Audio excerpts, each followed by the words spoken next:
Hello and welcome to Your Employment Matters. I'm Beverly Williams and I'm here to help you navigate your career. This is for anyone who's searching for their dream job or promotion, or perhaps you're just looking to hang on to the job you have. Today's work environments are multi-generational, multi-religious, multinational, multiracial, and multi-gender identity. Add market disruptors like Amazon and Lyft, along with the addition of AI, and it's easy to see why finding and keeping a job is such a challenge. Employment success and even employment survival depend on your ability to adapt. That's why my goal for this 30-minute podcast is to first advocate embracing change and differences, and second, to encourage you to proactively assume responsibility for your career. Get your work week off to a good start by listening to Your Employment Matters every Monday. Find out how to own your career and get the best practices for making your employment matter.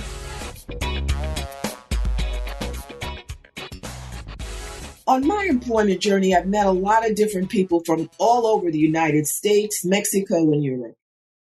Our conversations have, I guess it's enlightened me. I know they've informed me. And likewise, this podcast and writing my books and the articles I've written, my books about career and employment advice, and my articles about employment law topics like sexual harassment, the Me Too movement, Time's Up movement, and other employment law topics have just given me an opportunity to learn and to grow. The research I've done for my books and my articles has been enlightening, sometimes disturbing, but nonetheless informational. I've met so many interesting people on my employment journey. Let me just get back to one thing. My latest book, Your GPS to Employment Success, How to Find and Succeed in the Right Job, is now available on Amazon in both print and ebook format. So please consider purchasing. If you do so, let me know. If I can, I will send you a book plate with my signature on it, because it's not as though I'm going to be in a town near you anytime soon. But all of this employment journey and the people I've met and things that I've done, in furtherance of my mission, have just expanded my viewpoint. It's made me think about what I can do differently, what risks I should take, what I need to do to help people along their employment journey. And in this time of COVID-19, my meetings with people have not been in person. They've been virtual, but nonetheless compelling. Compelling because I'm amazed by the creativity, the persistence, the perseverance, and the failure is not an option, talent, mindset, and attitude of the people I've met. It's made me, what I've learned from them, let me say it this way, what I've learned from them has made me stop and say, wow, because I don't know that I could have done it. I don't know that I would have done it. But I listen, and when I hear something that strikes a nerve, I feel that I should make every effort to try to share it with my podcast listeners. Ann Allen, my guest today, is one of those people. Ann is a global citizen who was born in the United Kingdom and educated in the UK and Vienna. She now resides in Canada. Ann, welcome, and thank you for joining me today. Thank you, Beverly. It's my pleasure to chat with you today. I read your bio. We have a mutual acquaintance. My podcast vendor is referred to me, and I appreciate the referral because I had a specific need. But it's just interesting how people are connecting virtually in this time of COVID-19. Mm-hmm. And it's almost like I feel comfortable with you. I feel as though, although I wouldn't recognize you if you walked through my front door, I feel a sense of familiarity. I guess, well, we've had some great chats already. So, and I think we share quite a lot of common ground in our outlook. Maybe you're right. Maybe that's the connection. By any standards, and you've had an interesting educational and employment experience. So let's play with your education. Why don't you tell people where you were educated, where you grew up? Okay. Well, as you kindly, I was born in England, and my mom was Irish. My dad was English, and I went through school, and I went off to university. I went to somewhere called the University of Warwick, spelt Warwick, and as a teenager, I felt that I was going to be a doctor. I was going to be a medical doctor, and that was everything I wanted to be. As I got closer to applying to schools, I kind of thought, well, actually, I'm not really sure I like sick people. So I'm not sure this is quite the career for me, but I really love the science. I love the biosciences. So I applied and I studied my degree in biochemistry, but it had a huge amount of mathematics in it. And it's fair to say that me and advanced mathematics are not a good fit. And I really didn't like that. So this was at the end of the 1980s. And this new sort of technology of genetic engineering was coming along. It was all fresh and exciting. And I was interested in learning about it. So I switched within the School of Biological Sciences to a degree that turned out to be microbiology and microbial technology, which is a bit of a mouthful.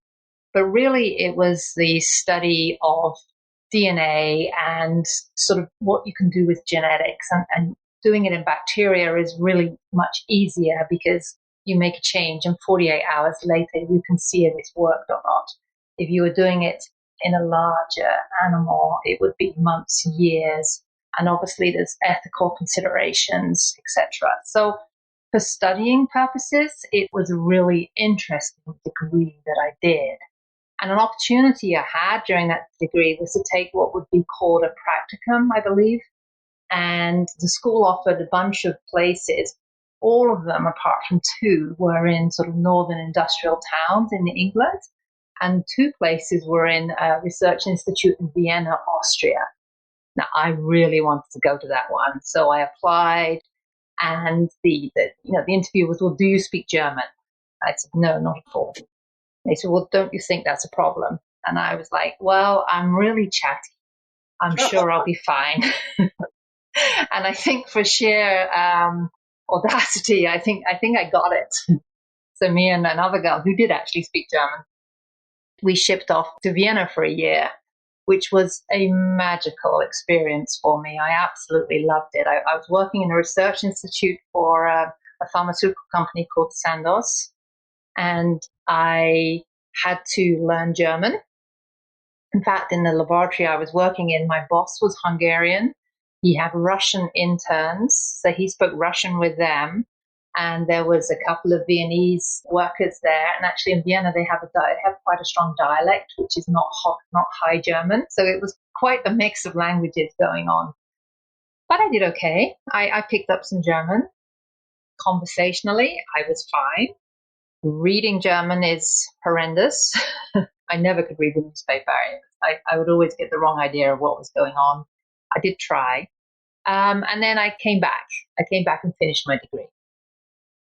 I did start in a research position, just as a sort of lab tech at the Institute of Food Research, where I actually had to make lasagna every single day. And then, in fact, lasagna. I had a standard lasagna recipe from the University of somewhere in Belgium. And I had to infect it with bacteria and then study different attributes, i.e., if I kept it cold for such and such time, did it inhibit bacterial growth? If I added more salt, if I did this or did that, gathering data for a computer model. I did this for about 6 months, but realized I was much more interested in the computer model than I was actually in the microbiological side of things, which was kind of an indication to me that lab work, that side of science, wasn't really where my true interests were. I liked the whole concept of it. I liked the big helicopter view of it, but working in a lab on a daily basis on a tiny, tiny little piece of the puzzle was not really for me. And so that's when I kind of did my first little career sort of switch, of which there have been a few. So I then went into regulatory affairs in the pharmaceutical industry, which is a combination of science and law. And you either come into it with a legal background or you come into it with a science background. And I worked for Dr. Scholl's for a couple of years and enjoyed the work, and worked for a really good manager who was very encouraging. He encouraged me to, if I had an idea how to store information better so we could access it better for applications for approvals, he was all over that, and he just let me fly at it. And I did, and I created some databases, and I really liked what I was doing, and it was really helpful. He then moved to the Body Shop International. Do you know the Body Shop? No.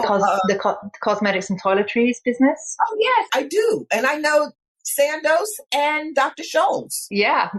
So he moved over to the Body Shop, and a couple of months later, he gave me a call and said, Anna, the information is all over the place here. I'd really appreciate it if you'd like to come and work with me here. I think we could do some really good things. So that's what I did. I packed up and I moved over to the technical product development department of the Body Shop. Now, the Body Shop was an amazing company to work for at that time. It had grown massively, completely organically, really by accident. I think they hit on a very successful formula by accident and rode the wave and grew, and they were marketing. I think they sell in 48 countries now, but really didn't have the background infrastructure to do it well and efficiently. So I came and joined this department, and it was a great company to work for. I'm really surprised to hear that, because they did expand rather quickly, didn't they? Oh, they expanded really quickly.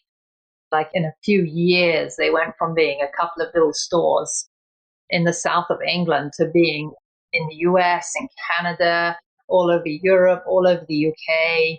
And yeah, they were they were hugely successful at that time. The timing was right too, because personal grooming and wanting to look and smell good. Yeah, and also the founder, Anita Roddick, she was ahead of her time in terms of environmental protection. This was early 90s, and she was raising campaigns about burning the Amazon rainforest and trying to use sustainable ingredients that were sourced ethically, which are things that now are much more standard, would you say? I would say they are. But yes. This was 25 years ago.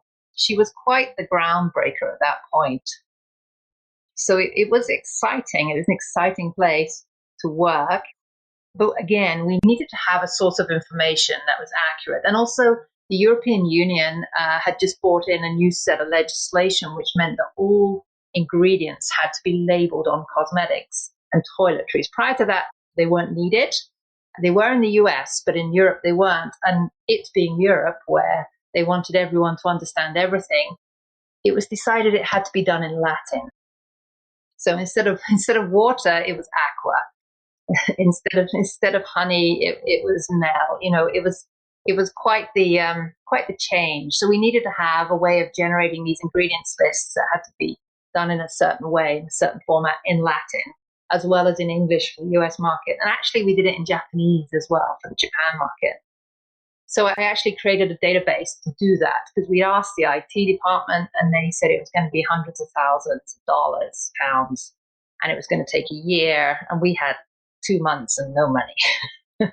So I built it, and it was really successful. It worked. The IT department said it was terrible and they wouldn't support it. And we kind of just said, well, sorry, but we are doing it and we're going to support it ourselves, and it works. And it does exactly what we need it to do. And when it doesn't, I can change it.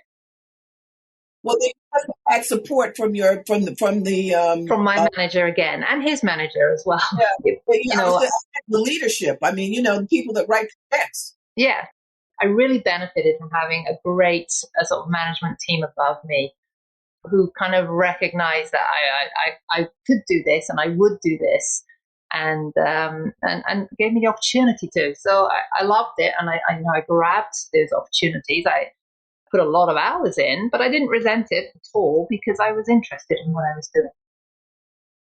So that was good. We're coming along to sort of year 2000 and stuff, and I'm chugging along in this career. And at this point, I actually I was married and I was having my first baby. Now, the body shop was a fantastic employee, and we had world standard childcare. We had on site where the factory and the product development and head office were. We had a custom built childcare facility in its own building. They had a chef that would prepare food for these kids that was organic at lunchtime, and it was subsidized. So you only paid a percentage of your salary. So if you were working on the factory floor or you were in the boardroom, it was the same rate of your pay that you would pay, which was very good, I thought. Perfect setup. Unfortunately, my son hated it.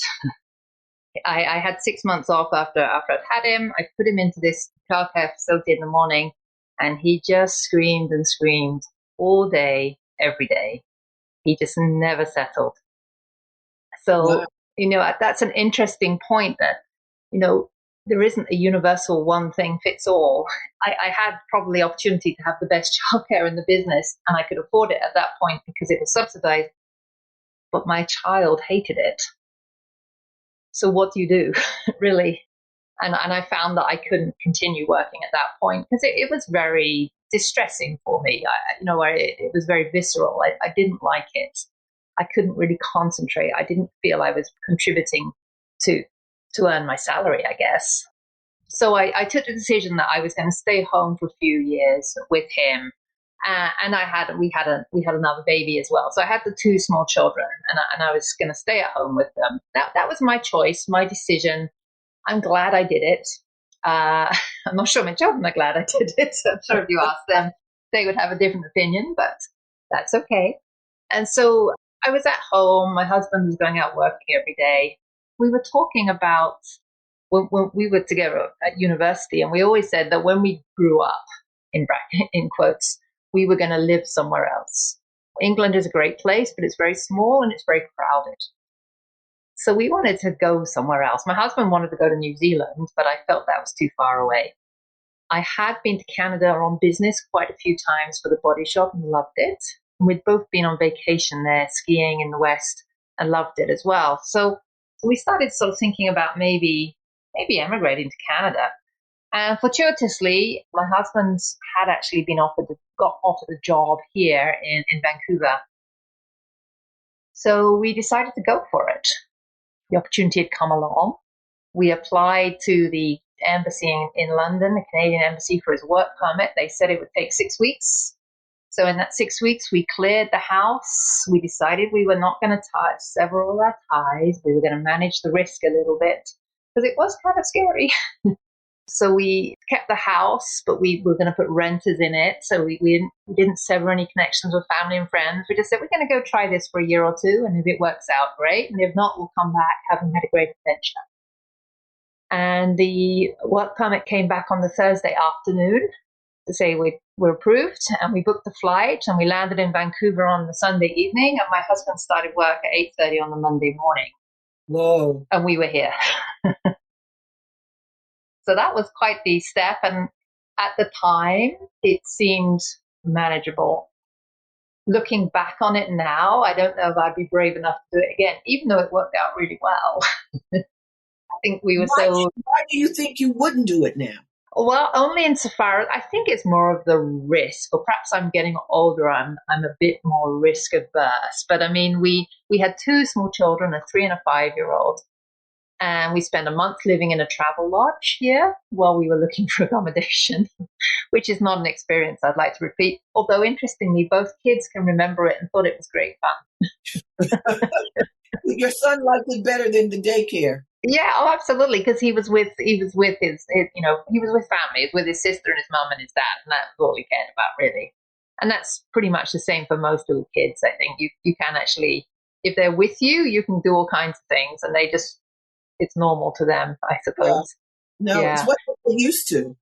Exactly, exactly. In fact, he loved it because he'd started school in England by the point we left, and he hated it going to school every single day, 9 till 3, and having to wear a school uniform.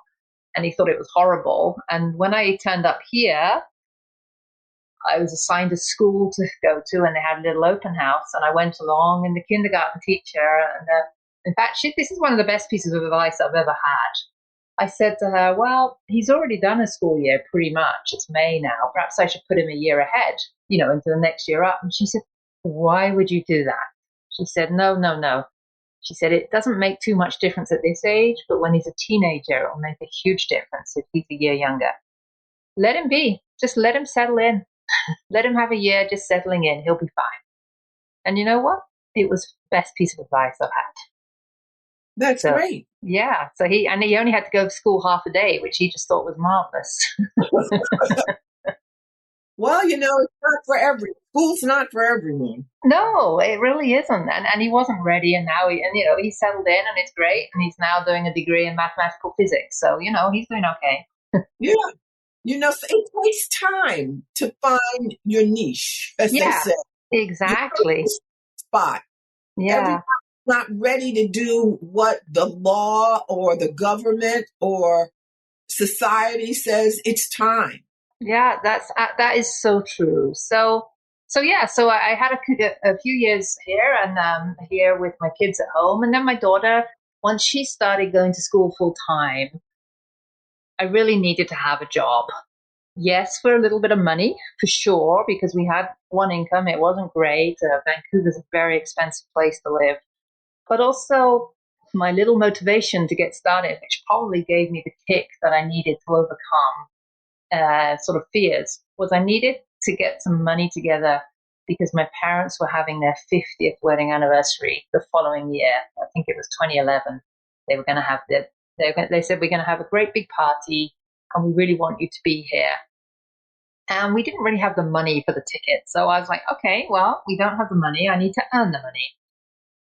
But I don't want to really go back into the workforce because I would worry that my husband was focusing on work. This was kind of our team plan. My husband was focusing on the work. I was focusing on the home and the kids. And, kids only go to school for 30 weeks of the year. So that's 22 weeks that they're at home. They have numerous days off. They get sick. They need someone to come in and help make popcorn for popcorn day. They have assemblies. It's constant. I would always be asking for time off, and I just did not want to do that. I didn't feel good about it. I didn't feel that I would be adding value, which is important to me. I like to feel that I'm adding value for when I'm being paid. So I was reading around, and I thought, well, I know I can do quite a lot of stuff on Excel and spreadsheets. Maybe I should be a virtual assistant. And that seems to be a thing. And I was reading about websites and WordPress particularly, which is what I do, which is really just a database which talks to a web page. So it wasn't that different to things I'd done before. So I read about it, and I set myself up a little one and played around on it and figured things out. And realized that actually I probably could do more than just help people with spreadsheets. Like I could maybe, amend websites or even create websites for them. So I gave it a go, and I answered some advertisements in Craigslist, and I offered sort of a very reasonable fixed price for something. I was still quite sort of a little lacking in confidence, I think, about whether I'd be delivering value. So what I did, and I actually still do it now, and it helps me a lot, is I say, I'm not going to charge you until I'm finished, and you only pay me if you're satisfied. And that, to me, gives me the confidence to know that hopefully what I'm going to be doing will be valued and appreciated, i.e. people will pay. But if they really don't appreciate it or really don't like it, they don't have to pay me. And to me, that messaging really worked. I'm sure every single business advisor is wincing right now, as that's a terrible thing to do, but it works for me. So that's why I do it. But as a potential client, mm-hmm. it resonates with me. It gives me a sense of who you are, mm-hmm. that you stand by your work, which mm-hmm. is, and that you want to add value. You don't know how I hear that phrase, adding value, especially in corporate context. It's, make sure you add value, or are you adding value? But a lot of times I don't think employees realize that's really the driver Mm-hmm. in making you successful in your career is Mm-hmm. adding value, Yeah, yeah. doing an excellent job, producing an excellent product, making a contribution that is not only substantial, but valuable. Mm-hmm. It makes Yeah, a difference. But yeah. that's not how people think, by and large. I totally agree. And, adding value, there's so many different ways to add value, just solving a problem for a customer. And it might be quite a simple problem to solve for yourself, because maybe you've seen it many times before. But perhaps for that client, it's been a real sticking point for them, and it's a wall they haven't been able to get over. So just being able to look at it and apply a different set of thinking about it and skills, and remove that roadblock for a client, it is very valuable for them. And, that's very satisfying for me personally, to know that I have helped somebody, build their business or solve a problem or move on or move forwards. I genuinely like helping people. So it works for me. And, people have said to me, oh, you mustn't do that. You must charge it. You must charge a deposit or people won't take you seriously. And yeah, in my experience, that hasn't been the case at all. So, Well, let me say this, Anne. Mhm. From a client perspective, it seems that you've distinguished yourself. And there's a lot of discussion about how applicants for jobs need to differentiate themselves. And I Mhm. think being different is not enough. Mhm. You got to distinguish yourself. You got to make yourself remembered. You want Yes. to do something to make people remember you, not because you were different, but because you were exceptional, Mhm. or you distinguished yourself. And that, by making that offer, Mhm. you have distinguished yourself in a field of thousands, probably. Yeah, maybe. I think so. And it's quite interesting that I kind of stumbled across it accidentally almost, because actually was doing it for myself rather than for the clients, as it were. It was what I needed to do to be able to offer my services in the beginning.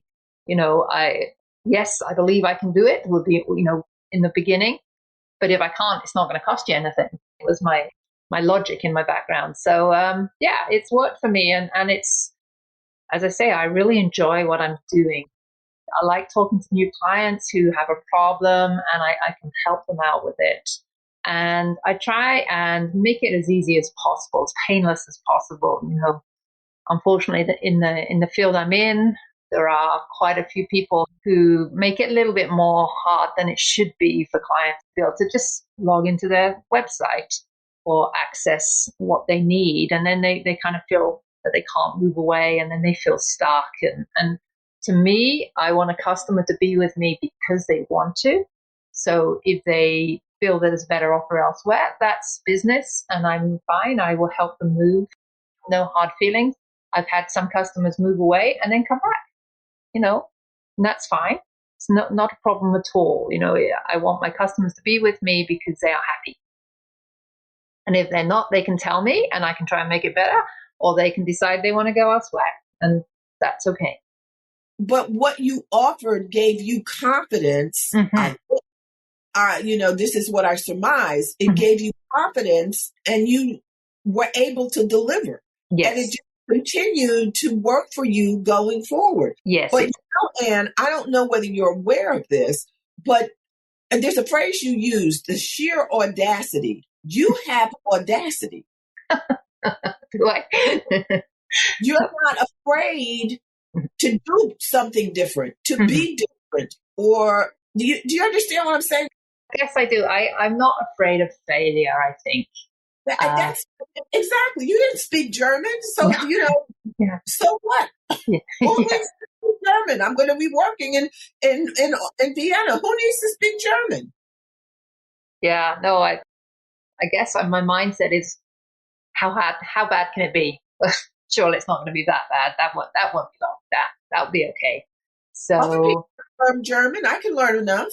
mhm, I mean, yeah, and I think that comes across to me, mhm. not having met you face to face. But when you said sheer audacity, I said, that I think I have that too.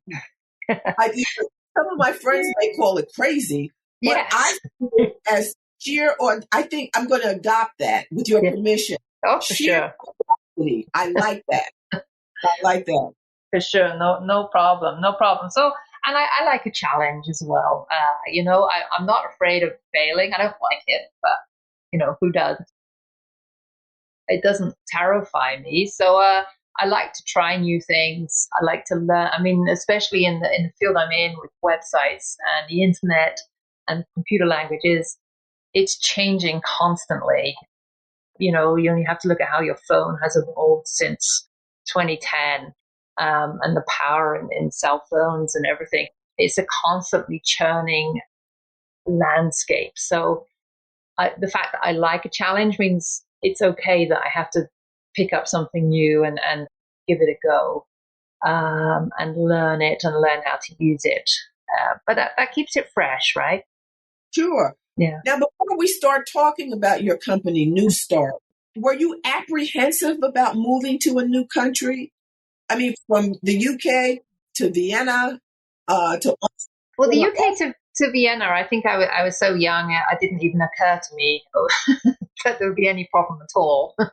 And actually, I was very lucky. I think I'm the youngest of five children. So I was always in a group of people. I always had to sort of fight my corner a little bit in terms of to be heard. I had to say something, you know, and people would only listen to me if it was interesting. So I've always liked being in a crowd of people, and I think I know that the other girl who was with me when our mothers waved us off at the airport, two 19-year-olds going off to a different country for a year. I think both mothers were quite tearful and worried, and we were blissfully ignorant. I think at the time, I just thought it was paradise. I was living in a foreign country in a beautiful city where I could just get on the tram and go into the center and see all the beautiful buildings. I wouldn't say I was a huge fan of the opera, but because we were in Vienna, we would get standby tickets to go to the States Opera when we could for very cheap, and you'd be standing at the back. And I saw some wonderful operas that were done brilliantly, and big productions, and they were marvelous. And I would never have in a million years have thought to do something like that, and I've never been since.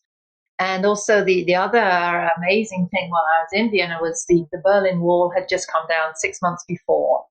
And I mean, I wasn't even sure where Austria was, to be honest with you. I kind of knew it was a bit south of Germany and a bit north of Italy, but I didn't really figure too much about it. But actually, Austria and Vienna is very far to the east and was Vienna itself is pretty much surrounded on three sides by what was then Czechoslovakia and Hungary.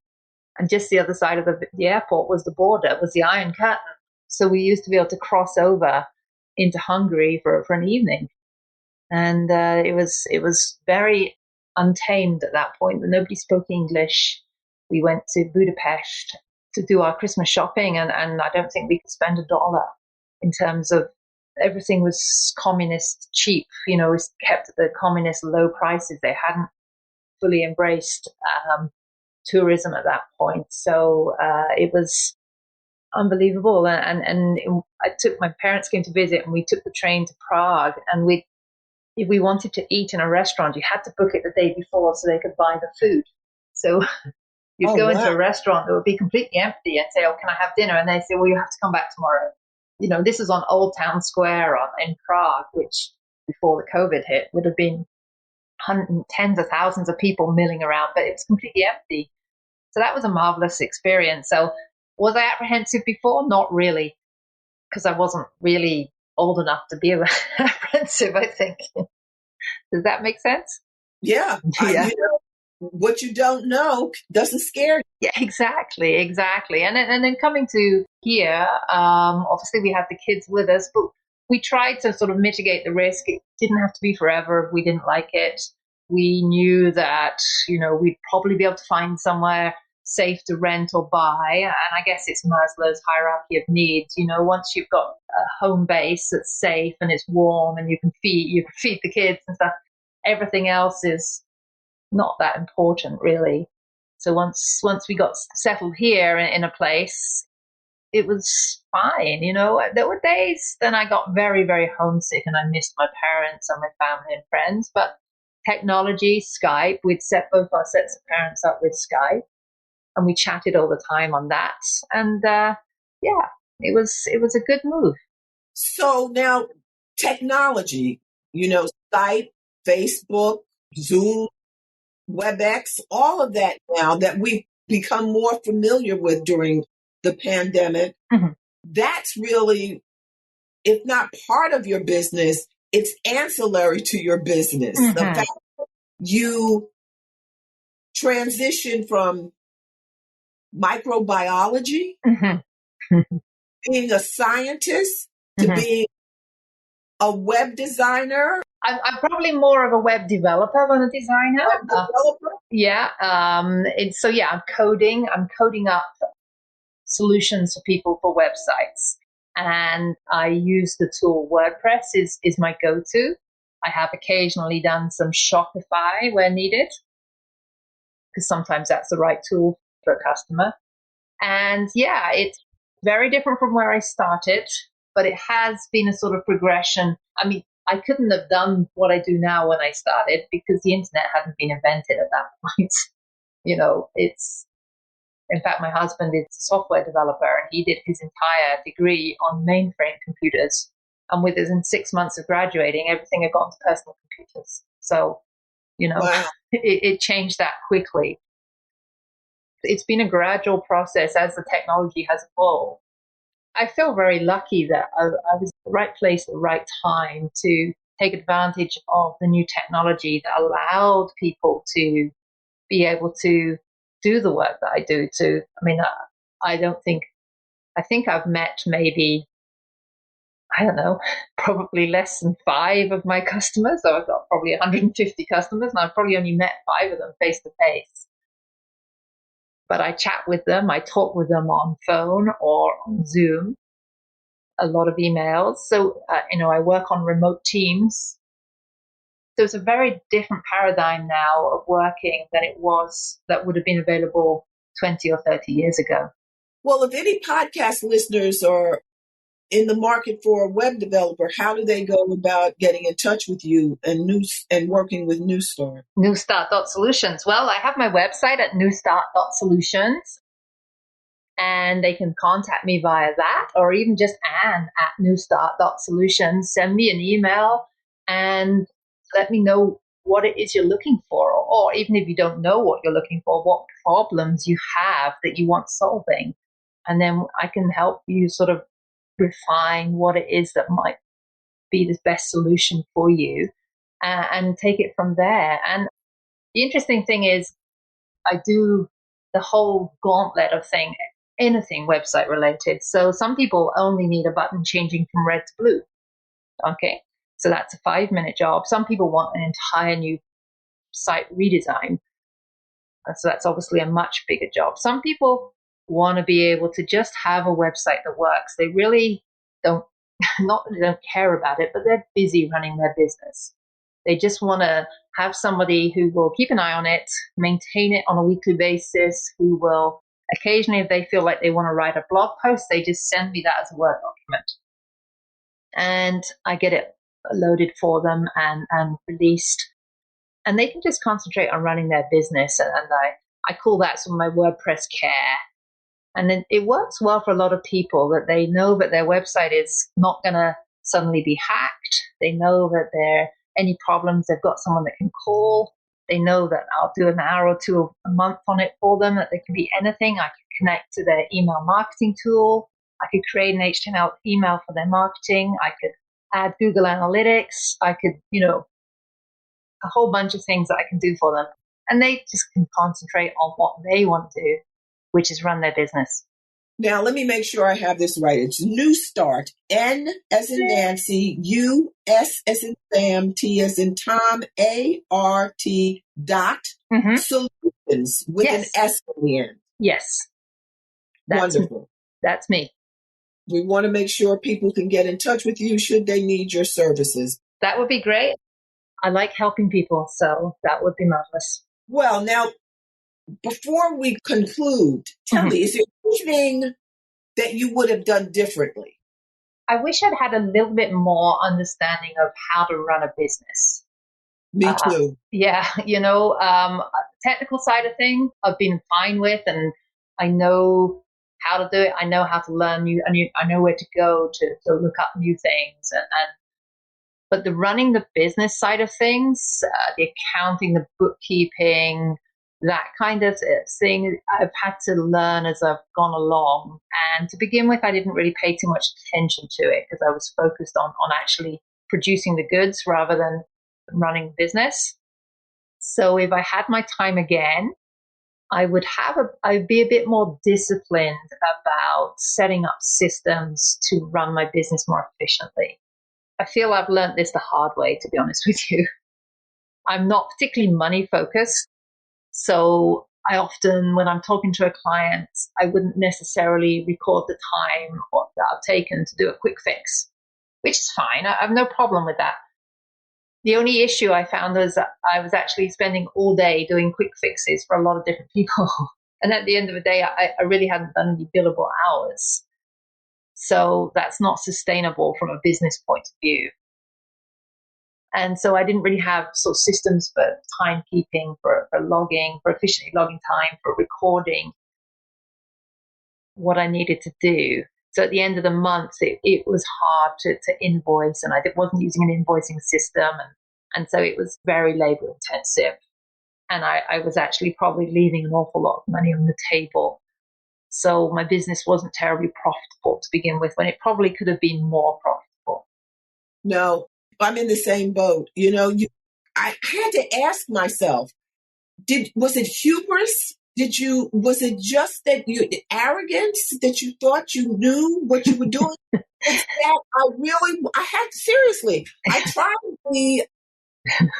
try to self-reflect. Yeah, I'm laughing. I'm laughing because actually that's very insightful, because I think I did have that attitude. How hard can it be? And actually it is important to, and I've self-educated over the last couple of years. I've been reading a lot of sort of more business related books rather than sort of, SEO and internet related, and realized that I really needed to take a more mature approach to running my business, a bit less arrogance, I guess, and actually run it as a business properly, and start writing procedures and following the procedures as well. And it made a big difference in terms of quality of output, in terms of turnaround times and things like that. So I wish I'd done it earlier. Yeah, I guess I think attorneys by training are somewhat arrogant. But for me, it was like I knew I could help. I could get people to listen to me. I could help them become more productive with respect to managing their careers. Because traditionally, people wait to be tapped and anointed. We're going to promote you. Yeah. You have a future here. And that doesn't happen at the way it used to. Yeah. And people are still waiting for that tap on the shoulder, and that at a boy or at a girl, we're going to move you up, or they moved up to a point and they plateau. Yeah. Well, going back to the manager I had at Dr. Scholl's and at the body shop, one of the first things he said to me was, don't love the company because it won't love you back. He said, if you want to do things and go the extra mile, make sure you're doing it for you, because the company will benefit from that. But make sure you're doing it for you. If you want to do something and learn it, great. The company will benefit, but do it for you. No, And you're absolutely right. yeah, and that was really good advice. In fact, I should really write him a thank you note, I think. I think he's retired now. No, seriously, it's excellent advice. Mm, And it won't love you back. mhm. The other thing I find is we're not as talented. Everyone is not as talented as we think we are. That's true. Yes. Uh, I'm talking about myself here. That is for sure. Yeah. I'm just saying, if you haven't been told by someone that you work with, especially your supervisor or manager, or you haven't received a bonus or an accolade that recognizes your contribution, Hmm. don't think you're that great in the performance department. Hmm. Your opinion is important, but it's not the driver. Hmm. For And you sure. could be mistaken. Hmm. And I think that's especially in today, a lot of younger people are used to being told how wonderful they are. Yes. Yeah. And that they're doing such a fantastic job. But if you don't hear that from people who are decision makers where you work or where you volunteer, you know what I'm saying? Don't assume that it's the case. Yeah, for sure. I completely agree. I completely agree with that. And I think it's hard for youngsters coming through, and I see this amongst my kids and their peers. The school has become quite a sort of self-congratulatory exercise where people don't really fail if the school board here, if you don't hand your work in on time, it doesn't matter. The teacher will still mark it at any point, which I just think is a disaster Of course. because every kid leaves it to the last minute and then they rush through it in the last week and it's really stressful, but then they go, doesn't matter, I passed. And you're, well, it did matter and it will matter, and you're setting yourselves up for failure if you don't realize that a deadline is a deadline. But you know what happens at work? Mm-hmm. People don't realize that, especially now, given how employers, leaders in business, in corporations, nonprofits, whatever, Mm-hmm. they will not confront employees. Mm-hmm. And when I say confront, tell them directly, you're doing a poor job. You need to improve, Mm-hmm. because they can't take it. No, They no. really can't take it. So what happens is they will eliminate the position. Yes. They will downgrade the position. Mm-hmm. They will just marginalize the person, not give them more responsible assignments because they know that they're not capable. Yeah. And it's so unfair. But the employee doesn't get it. No. They don't know that decisions are being made out of their presence Mm-hmm. that affect their future or lack of future with this employer. Yeah. That is sad. I think there's, the lack of not confrontation, but meaningful feedback is not fair to a young employee or a new employee who's finding their feet. Now, obviously, maybe some won't be capable or some won't have the right attitude, but some, as you've rightly said, are just misunderstanding their level, and perhaps with good feedback and mentoring and being shown, actually, no, this is the standard that we expect and you have to achieve, and this is how you get there, that they would actually become much better performers and would do well, but they just haven't had that opportunity to be put on the right path, I guess. I think you're right. But see, the other piece to that is you have to have someone on the other side that's receptive to Yes. receive it. Oh, absolutely. Yes. Yeah. And to understand. My advice is consider all feedback, positive or negative feedback, as a gift, Mm-hmm. and accept it as you would accept an ugly gift from a relative you love. Mm-hmm. Mm-hmm. Accept it graciously. Graciously is the right word there, and not to take it too personally. It might hurt, but then really, did you really give it your best effort? Did you really, did you really do everything you could make it the best it could be? And if you did, then you need to ask for help as to what to do better, and you need to work on that. And if you didn't, then you need to figure that out. Why didn't you give it your best effort? And if it's not that important to you to give the best effort, then you're probably not in the right job, I would say. You're right. And the other side to that is, quite frankly, all managers and leaders are not good supervisors. No. They just aren't. Yeah. And it's hard. I have to say, I actually like working on my own, working for myself, working by myself, because managing people is a skill and is hard. I did it when I was at the body shop. I had a team of people, and I'm looking back on it now, I kind of wince. And I think about all the things that I could have done better, and I wish I'd done better. But I didn't. I was a young manager trying my best and learning. And it was much harder when you're sitting there being, supervised. You think, who do they think they are? Or, they're terrible at this and that and the other. But actually, when you're in the supervisor's seat, it's quite an unpleasant place to be. And there's a lot of skills and experience needed to do it well, I think. No, and everybody doesn't have the talent. Mm-hmm.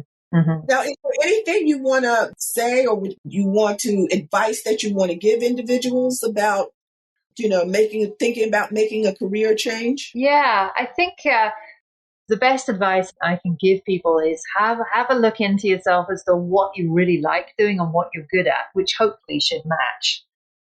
Because if you're good at something and enjoy doing it, and this is cliche stuff, I guess, I'm sorry.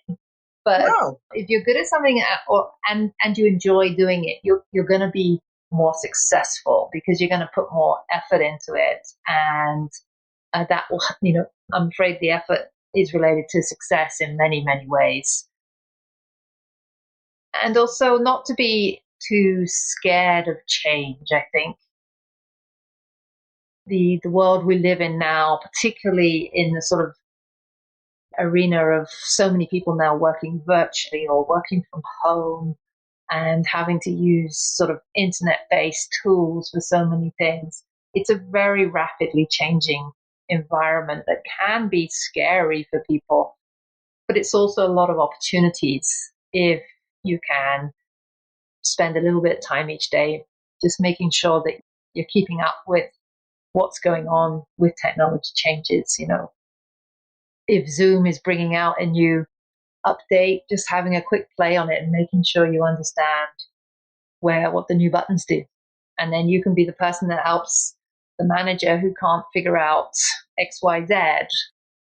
And just trying to make sure you understand and can use the tools that are available to us all.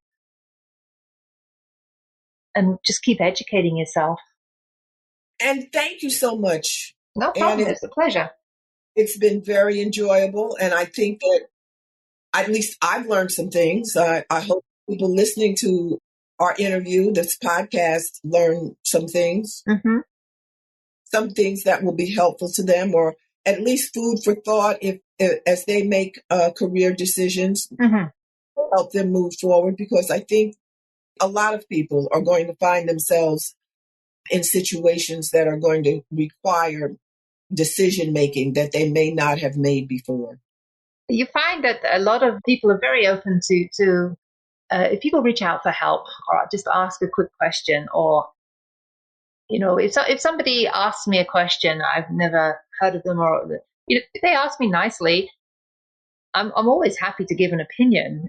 So, and I'm sure that's the case for a lot of people. If you read an article or something and you're interested in it, and you want to know a little bit more, or you're thinking about moving into that area of business or work, just drop a quick email to somebody and just ask. Just say, do you think this is a good idea, or do you have any tips, or, and it's those people that, the ones that are sufficiently interested to make that move, that you end up having these conversations with, and things happen, and you can learn from the experience of others quite easily.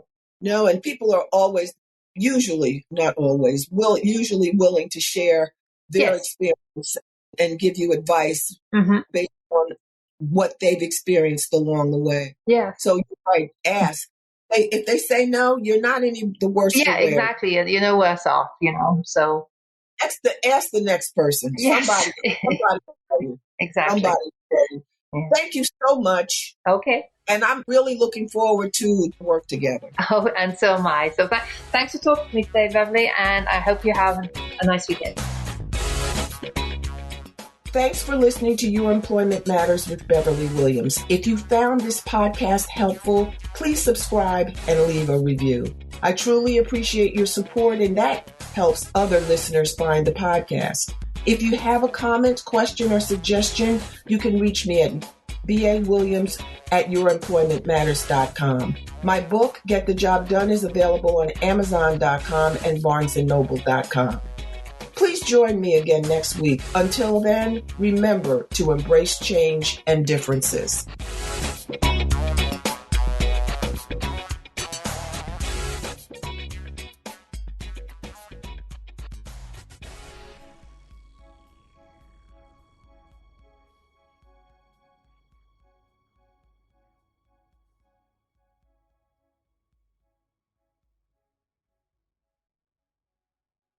This podcast is part of the Sound Advice FM network. Sound Advice FM, women's voices amplified.